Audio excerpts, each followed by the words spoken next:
Good morning. I'm Bernie Niemeyer, publisher of Virginia Business. So we're here today for our third annual Economic Expectations Roundtable with Virginia Business and the Virginia Society of CPAs. I'd like to start by giving a special thanks to the Virginia Society of CPAs for sponsoring this event with us for 3 years now. It's become part of a series of roundtables we've conducted around the state in different industries, including economic development, hospitals and healthcare, travel and tourism, and community banking. It's not only a great way for us to put great content into the magazine, it's a great way for our editors to get out and interact with leaders in the business community. So with no further ado, let me turn it over to our editor, Robert Powell, to introduce the panel. Thank you. Thank you, Bernie. Our panel today includes Dave Cotton, who is the chair of Cotton & Company in Alexandria, Marty Einhorn, who's managing partner with Wall Einhorn and Schnitzer in Norfolk, Clare Levison, who is head of Clare Levison Consulting in Radford, and Gary Thomson, who is regional managing partner at Dixon Hughes Goodman in Richmond. Dave, our first question is, majority of CPAs believe the national economy is moving in a positive direction. What are some of the positive momentum that CPAs are seeing? I think CPAs in general tend to be predominantly conservative, but also fairly optimistic. And I think most of us are hopeful that this upcoming election, however it turns out, is going to resolve some of the government gridlock and improve the business environment for us and our clients. In Virginia, I think we're optimistic because for the first time since the Great Recession, we've seen our employment numbers return to what they were before 2007, 2008. So that in and of itself is a great sense of optimism to see people out there working, to see our clients actually have the opportunity to be fully employed and engaged. I think it's an important positive sign for us. Yeah, to piggyback on that, because I work so much in the personal finance space, I tend to feel like the economy is moving in a positive direction when the average person feels that it is. So when they feel it in their own home budget, their own personal finances, their own pocketbook, we can put out all the statistics that we want to, but if the average person isn't feeling it, then it doesn't mean a lot. And I think we're starting to see that the average person does feel the economy is moving in the right direction, which is a really great sign. I would just add, just think back to how low we had to dip and how far we've come since that time. 2008 and 2009, and it's been a slow ride, but it's been aided by the extremely low interest rates, which has seemed to help companies to weather the storm. So I think in case I agree with Dave, they tend to be optimistic. All right, Marty, Southeast Virginia CPAs had more favorable view of the economy, 55%, while only 34% of those in Southwest had a favorable view. What do you think accounts for these differences? Well, our economy is dependent on the government, our naval base. And that is both a blessing and a curse. The blessing being we don't dip as low as the rest of the economy in the state or nationally when there is a recession, because the government tends to remain relatively steady, except for our recent sequestration, which really hasn't affected our economy that much. And also, by the same token, we tend to rise a little bit slower and not have as high of a peak. So there's a lot of activity in our area, a lot of construction, a lot of new jobs coming into the area. So I believe that's contributing to the optimism. Yeah, and for Southwest Virginia, you saw infrastructure and geographic location mentioned in the survey, and I think those are probably two big issues that drive Southwest Virginia. There's not the same level of infrastructure that you see in the rest of the state. There are not as many options. We love our part of the state. We think it's beautiful, but if you have an economic situation, a job loss, a downturn, things like that, you don't have as many second choices to turn to as you do in some of the other parts of the state. I'd like to echo Marty's sentiment about the government. Northern Virginia is probably more dependent on government than Norfolk. And despite sequestration, despite deficit spending, the government continues to spend money. If your primary customers are entities that can print money, it kind of immunizes you from economic stress in the economy. Gary, more than half the CPAs responding expect their clients to see adverse effects from the new Department of Labor overtime rules. Could you comment on what effects you're seeing with your clients? I don't think businesses operate well in uncertainty. When we had the Affordable Care Act passed and we were waiting for all the implementation, there was a great deal of uncertainty, a great deal of pessimism about what that was going to look like, how it was going to cost. Businesses moved to restructure. I think the same type of things going on now with the DOL overtime standards. There's a great deal of uncertainty. Businesses are looking to how they can restructure the labor force. And again, when you're in that period of uncertainty, we tend to, despite the fact that I do think as CPAs we're optimistic, businesses generally get very defensive and at times pessimistic until we actually see these things rolled out. So I think it's a natural reaction to the uncertainty. I also believe that a lot of the uncertainty and concern about this law is based on their time. So we've come from out of a very deep recession, and we're gradually climbing out of it, and then to have these rules hit, there's a lot of fear that this might slow us down or maybe turn us in the other direction. So I think that has something to do with it. I think we're also in a larger transition in terms of the employee-employer relationship. People now are asking for more flexible schedules. Not everybody wants to work the traditional 40-hour week. And I think employers are having to accommodate and adjust and acclimate to that new structure of the relationship. David, last year, more than 40% of respondents said small businesses did not have access to adequate credit. That percentage fell to 30% this year. Has the credit market improved?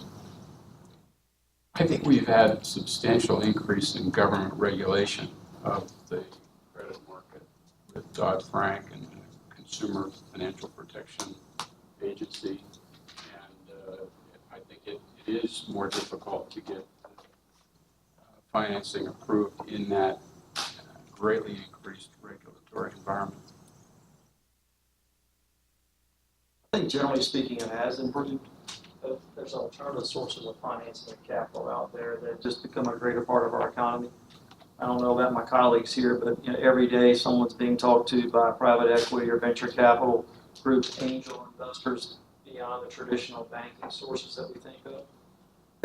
Because of that, the natural competitive side has allowed banks then to free up a little bit and look at this.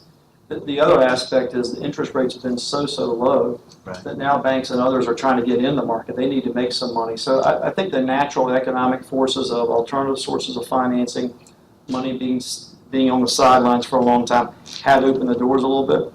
Now, not unlike prior years, if you don't have a lot of equity or a lot of something to back up that money, it's still going to be a difficult market, but at least they're seeing more options out there, Robert, and that may be what we're seeing as a response to the poll that Veronica mentioned. I also believe there's been, with the regulations that Dave was talking about, but there's been a rise in community banks. Community banks have become very strong during this time while the major banks have been retreating to some degree. And community banks have become much more aggressive in their lending practices within the confines of the regulation, but from a pricing standpoint, from a term standpoint, and there seems to be more competition for the for lending to these various businesses.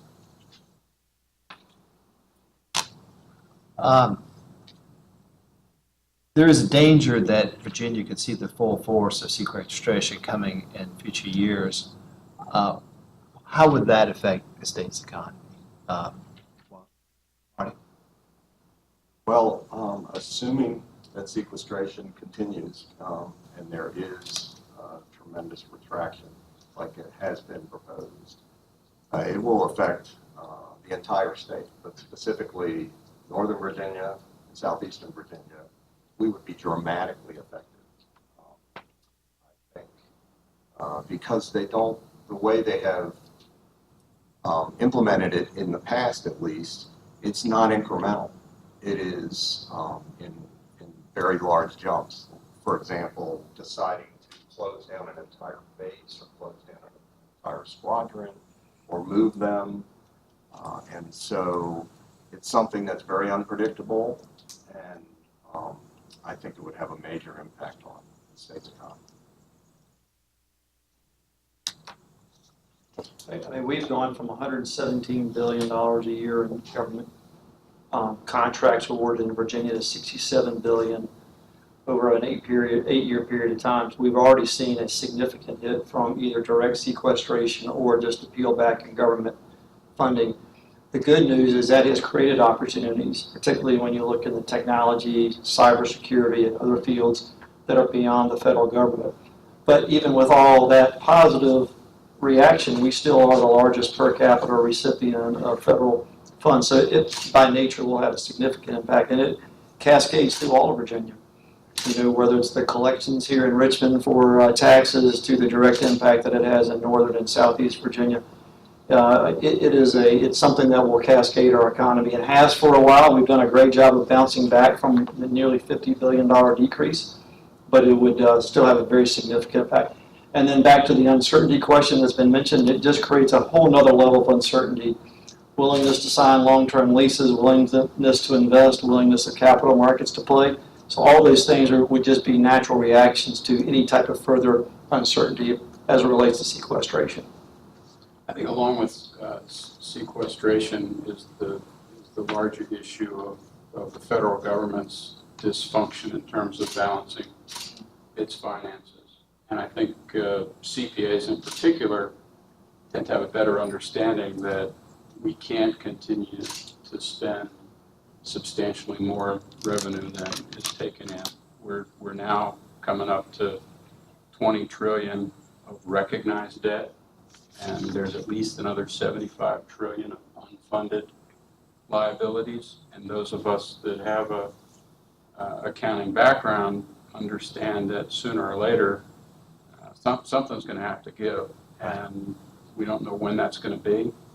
The Social Security Trust Fund is, as Dave Walker says, is neither funded nor can it be trusted.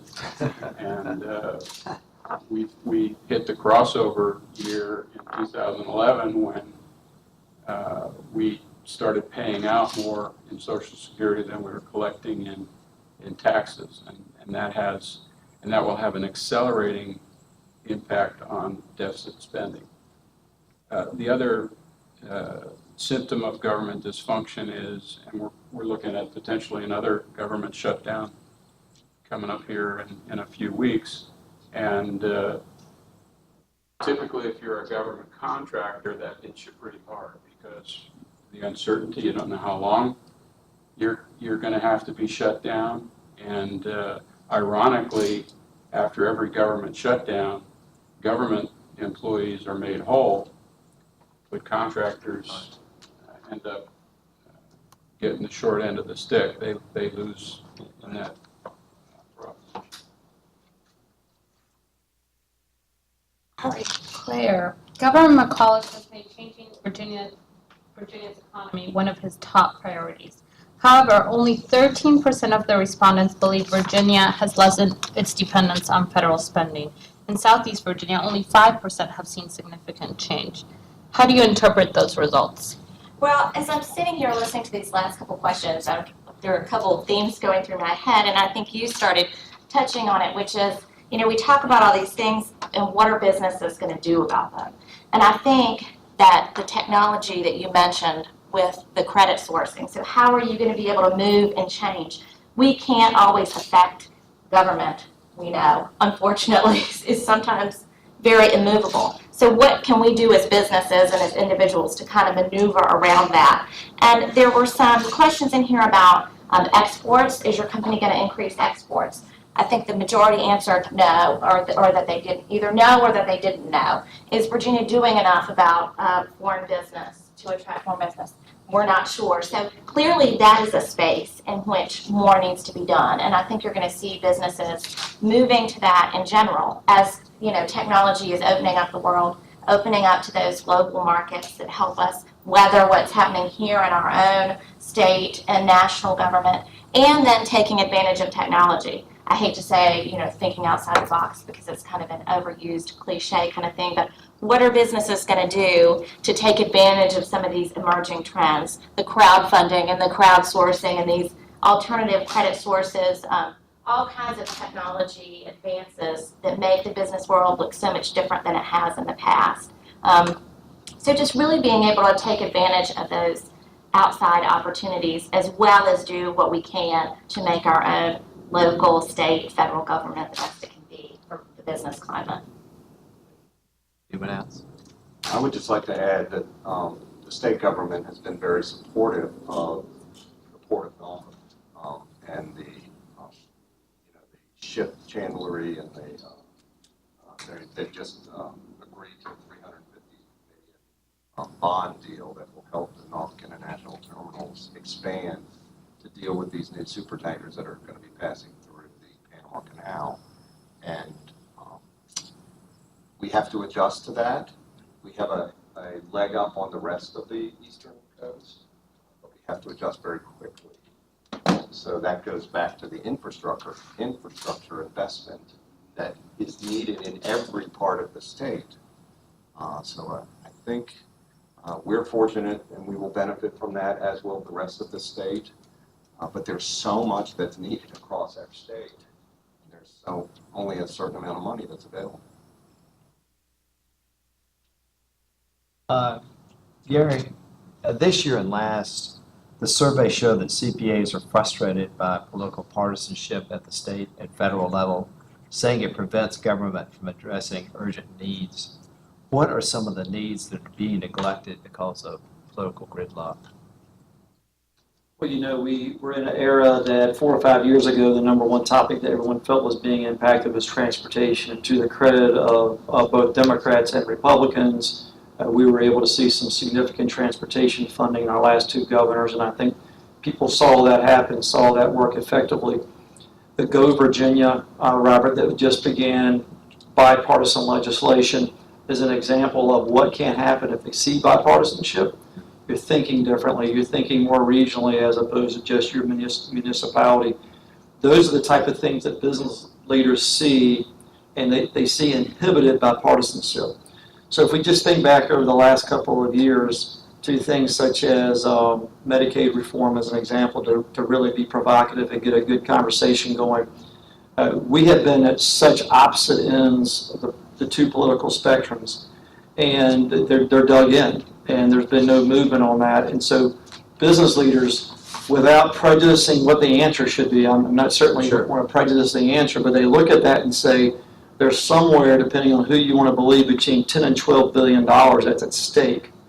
And what do we do with that $10 to $12 billion? And right now, I would say there's not been a great deal of bipartisan conversation. It has been kind of stuck out on the polar opposites of each other.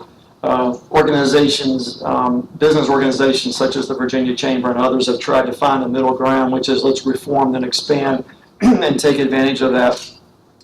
Those conversations have gone little or nowhere. In fact, we've had to decouple that conversation in order to get a budget passed, as an example, 2 years ago. So I think when business leaders say that, that's real money.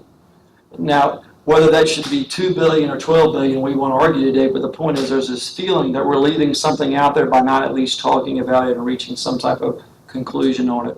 So, you know, I enjoy reading history and enjoy learning about all the compromises we made to get it in 1776 and 1787, and you can go through history. For some reason now in 2016, we feel like that's gotten to where it's a bad thing, and business leaders are frustrated by that. I could probably go on for hours, but the Medicaid is the most recent example of what did we get out of that?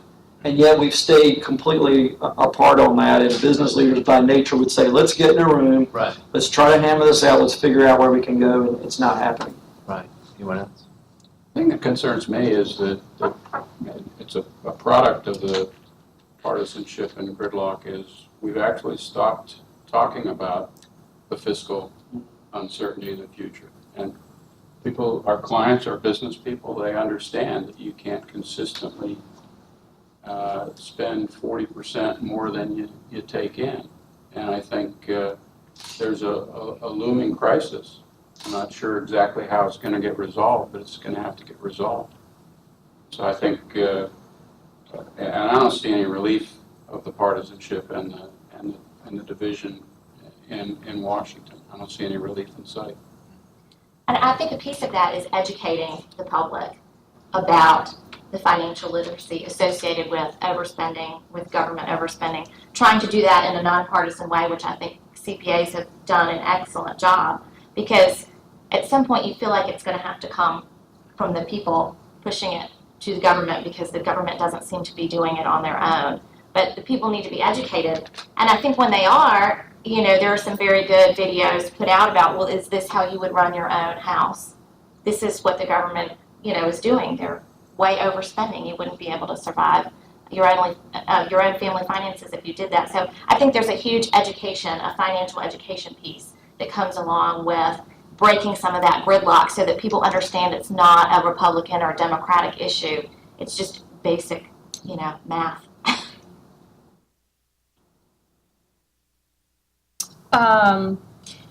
Claire, CPAs continue to show strong support for the Atlantic Coast Pipeline, although the percentage in favor has declined from nearly 72% to 68%. There has been a lot of pushback on the pipeline from property owners and local governments. Why do a majority of CPAs see this as a high priority?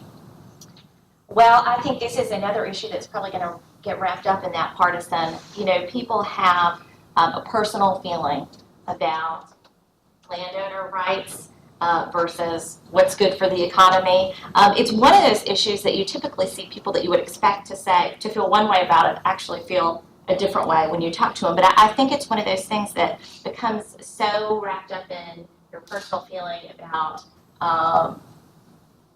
you know, how you would want it dealt with if it was you. It becomes not an economic issue so much as, well, what if this was me? How much is this going to affect me personally? So it's it becomes harder to take a step back and just view it as an economic issue. Okay.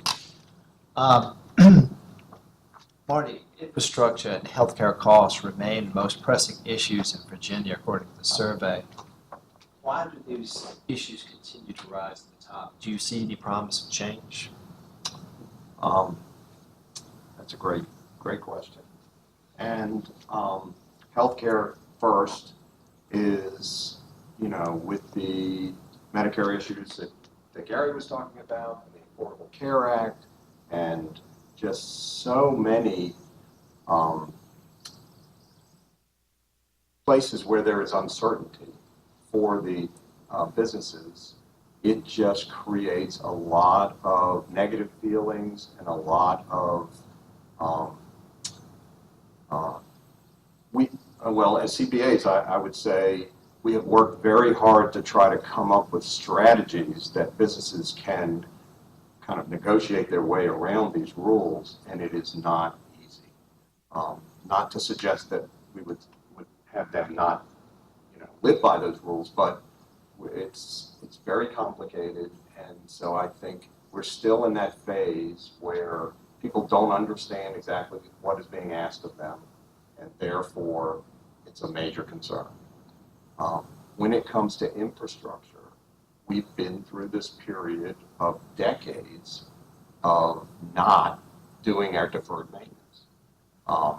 We have relied on the engineering and the infrastructure dollars that were spent back in the last century to kind of carry us through, and so we built up this tremendous liability, deferred liability, that is affecting every part of the state.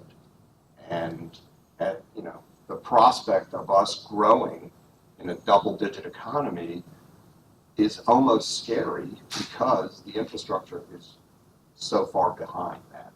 So we're in a mode right now, I believe, of just trying to catch up to where we should be. And I think it doesn't affect the people within the state nearly as much as it affects people who are considering locating into the state.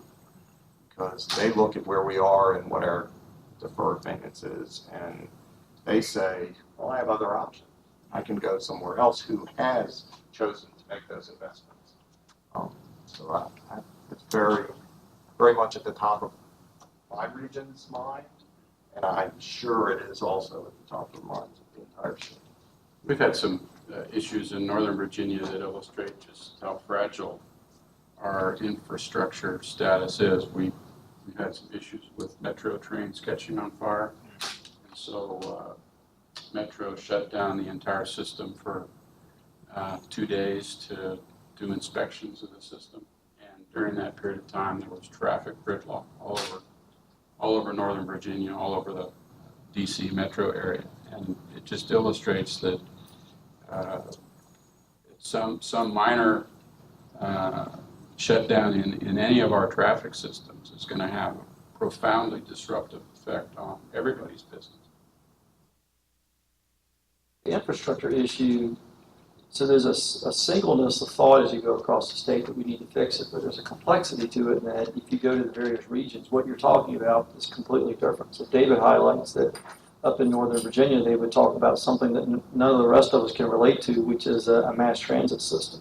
They also have this incredible airport, Dulles Airport, that I'm pleased to see the governor putting some funding into revitalizing Dulles, a critical corridor for us. But then when you move out to Clare's region, in that area, traffic on 81 and traffic on 64, and how do we get new roads back to the great natural resources they have? And you get to Marty's region, and how do we get another tunnel crossing or something to protect us in case of a natural disaster or just the pure stresses that the infrastructure of the port will put on it. So each one is different, and back to the question about partisanship, there's some really good things happen where they set partisanship aside, but at the same time it becomes very regional. And where do we want the money to go? And my sense is that if you talk to the four of us here based on where we live and geography, we would have a different priority. So the complexities of, is it air, is it mass transit, is it the ports, is it a new tunnel crossing, is it more use of public-private transportation initiatives? I drive up to David's Way at least once a week, and more than once I've paid $25 in a given day to use the express lanes. It's the best money I've ever spent that day. I went to Marty's location last week. I'm down there once a week, and I spent 4 hours trying to get from Richmond through a tunnel and stuck in a tunnel. So at any one point, my priority changes based on where I am in a given day. So I think that there's a unanimity. We need to fix infrastructure, but the complexity gets into what do we fix first. And all of them have extraordinarily big price tags that come along with it. So Virginia is very fortunate. We have the ocean. We have access to the east and west and north and south. We do have great rail system. It could be improved, especially high-speed rail. We have a tremendous airport network, particularly up in Northern Virginia, down Hampton Roads and Richmond.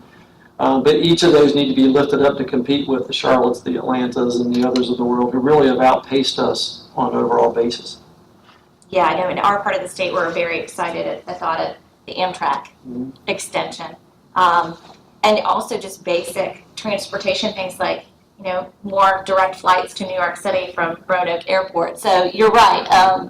It's varies. And what people think is, that might seem so basic, Amtrak and extra, direct flights. But it's significant for people in our part of the state to be able to have greater access to do their business.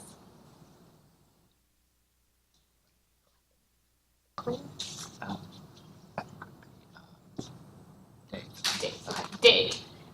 More than 81% see Virginia's business climate as good or excellent compared to neighboring states. They also don't see any reason to lower the Commonwealth's tax rate. Why do you think CPAs are satisfied with current conditions? Well, in Northern Virginia, our competition is the District of Columbia and Maryland. And we have by far the best tax climate among those three. And I think we tend to be optimistic for that reason. I'm not so sure about everybody agreeing that the tax rate in Virginia is just fine right now. I think we'd all like to see it get lowered, but I think our environment up there is, if you're going to start a business, you're looking at starting it in DC, starting it in Maryland, starting it in Virginia. My attitude, my view is there's really not much of a choice. Virginia's by far the most business-friendly of those three governments. Yeah, I mean, what's not to love about Virginia when you step back, despite all the good analysis we're trying to give about the things that maybe aren't working well? I mean, you draw a circle around Virginia out 500 miles, and you're picking up, many significant major markets in the U.S. We're the northernmost right-to-work state, so we don't have some of the issues to deal with that other states do. As we've mentioned, great ports, good infrastructure, even though it needs to be improved. Overall, and whether you're looking at gas tax rates or you're looking at our state income tax rates, we are very competitive. And so I think there's a good deal to be optimistic about. And perhaps part of the read on the income tax side of it, not lowering tax rates, is because we're so competitive and people feel so good about it, they don't necessarily feel the sense of urgency. But I also know that if any of the four of us walked out to any of our clients today and said, would you like the state tax rate to be lower? It may be the easiest conversation we've had all year. Maybe it helps us when we present our invoice to them to feel better about it, I don't know. But I think people would like it. But the sense of urgency around that compared to other things, just from all the surveys that you've done, just showing that it's still there, because I think taxes will always be a conversation piece, but it continues to go down a little bit. And I think Dave's right on target relative to our neighbors. Even when you go down to the Carolinas, especially North Carolina, their state income tax rate may be favorable, but look at their gas taxes and things of that nature. So on an overall package, we're still in very, very good shape as it relates to that, and again, all the other economic advantages that we have. Also, in addition to our neighboring states, people compare our Commonwealth government to the federal government, and I think they feel like they're getting a better bang for their buck in Virginia, even though most people would like it to be more efficient. It seems to be operating, more responsibly than the federal government. Therefore, it seems like there's a lot of attention on lowering my federal taxes. I do believe that the bipartisanship would help us tremendously to get better leverage out of the tax dollars that are being collected today. I think I agree. We have a great state. In our part of the state, we have the opportunities afforded to us by some fantastic public schools. Virginia Tech, Bradford University really bring a thriving business climate to an area that would typically otherwise be quite rural and not have as many global mindset, technology initiatives. So we really benefit, even in our corner of the state. There's a lot going on and a lot to offer businesses. The only thing I would add on taxes is 2 years ago, the Virginia Society of CPA, working with legislators, the legislature helped reform the way Virginia approaches taxation on international business. And if you think about the current tax code, it really is a 20, 30-year-old tax code. And so the one thing thinking forward, and when you go up to when you visit all corners of the state, I was in Danville this past weekend, my daughter lives there. They have a lot of international companies coming there. It's cheap land, fairly inexpensive labor, but they are interested in what is our international tax going to look like in Virginia. And so there are probably elements of the tax code. VSCPA did a great job helping reform that, but there's other elements that maybe need to change to be more attractive to the new economy, whether it's cybersecurity, information technology, when we're doing businesses overseas. So I think there's an element there that if you went to certain components of our market that would say, we like the rate, but we don't necessarily like some of the components of it that we need to change. So I think that's more of a forward-thinking aspect on taxes as opposed to just lower my rate. This would be our last question. Was there anything that stood out in the survey to you that we haven't discussed? Who are we starting with? Me? Let's see. I think we are clear. Whoever wants to Whoever chime wants to in. start. Go ahead.